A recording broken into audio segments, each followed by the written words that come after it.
नमस्कार किसान भाइयों और बहनों, आपका हमारे चैनल फार्मिंग सेक्टर में बहुत बहुत स्वागत है। तो किसान भाइयों, आज हम बात करेंगे कि धान की रोपाई किस तरीके से की जाए कि धान की पैदावार में वृद्धि हो और किसानों की आय में भी वृद्धि हो। तो किसान भाइयों, आप जानते हैं कि खेती का काम एक दो दिन में तो होने वाला नहीं है। तो अगर हमको धान की खेती करना है तो धान की खेती से संबंधित जानकारी को समझना और उसको तरीके से करना बहुत ज़रूरी है। तो किसान भाइयों, आज हम बात करते हैं सबसे पहले कि हम अपनी खेत की तैयारी कैसे करें।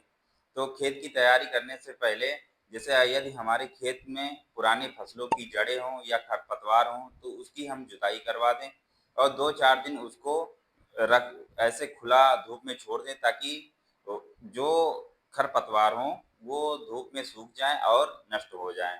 और इसके बाद हम दूसरी जुताई करने से पहले खेतों में पानी भर दें। एक होता है पडलिंग विधि, यानी जिसको हम खेतों में पानी भर के जुताई करवाते हैं तो कीचड़ बन जाता है, इसको हम पडलिंग विधि कहते हैं।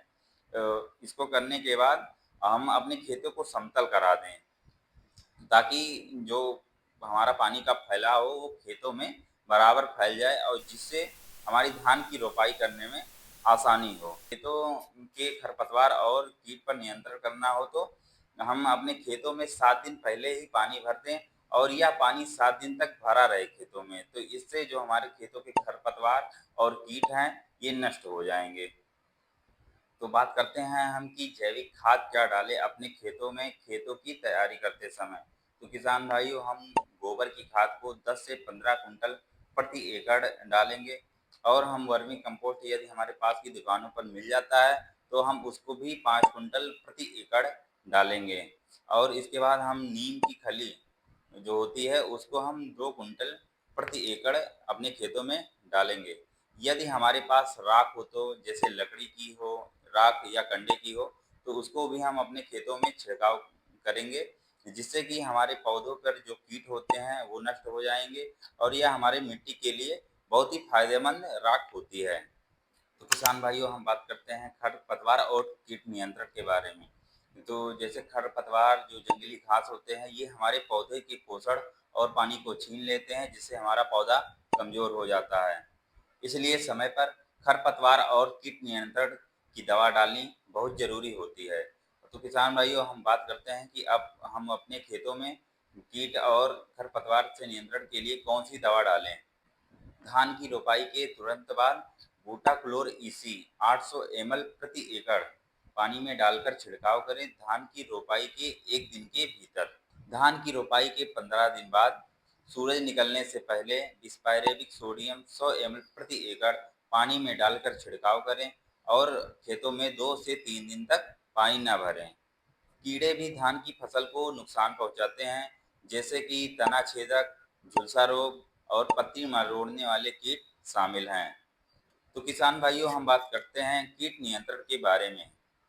कीट नियंत्रण के लिए ट्राइकोडर्मा जो कि 2 किलो प्रति एकड़ डालें, जो कि जैविक फफूंदी रोधक का काम करेगा।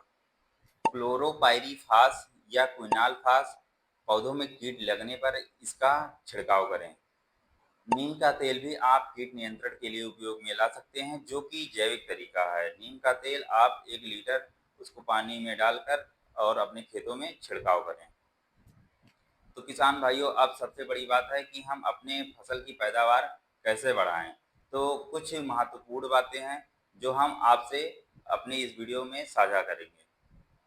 तो किसान भाइयों, आप 20 से 25 दिन की स्वस्थ नर्सरी का इस्तेमाल करें। धान की रोपाई करते समय पौधों से पौधों की दूरी 15 से 20 सेंटीमीटर का फासला रखें। धान की रोपाई करते समय खेत में पानी ना हो ज़्यादा और ना ही कीचड़ हो ताकि धान की रोपाई करने में आसानी हो सके। पौधों को सीधा और गहराई तक लगाएं। और आप जब धान की पहली टॉप ड्रेसिंग करेंगे तो आप धान की रोपाई के 20 दिन बाद अपने खेत में 20 केजी यूरिया प्रति एकड़ डालेंगे और दूसरी टॉप ड्रेसिंग में रोपाई के 45 दिन बाद आप यूरिया 20 केजी और उसे में 5 किलो पोटास मिलाकर डालेंगे और हल्की सिंचाई आप करते रहेंगे। ज़्यादा पानी भी धान की फसल को नुकसानदायक पहुंचाता है।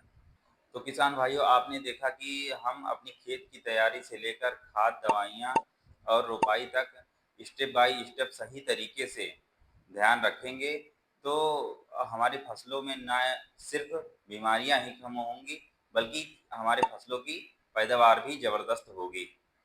तो किसान भाइयों, अगर आपको हमारे द्वारा दी गई जानकारी अच्छी लगी हो, तो इस वीडियो को लाइक करें और इस वीडियो को ज़्यादा से ज़्यादा शेयर करें, ताकि हमारे दूसरे किसान भाई तक पहुंच सके और उनको अच्छी जानकारी मिल सके, और हम आपके लिए इससे अच्छी और इन्फॉर्मेटिव वीडियोज फार्मिंग सेक्टर में लेकर आते रहते हैं।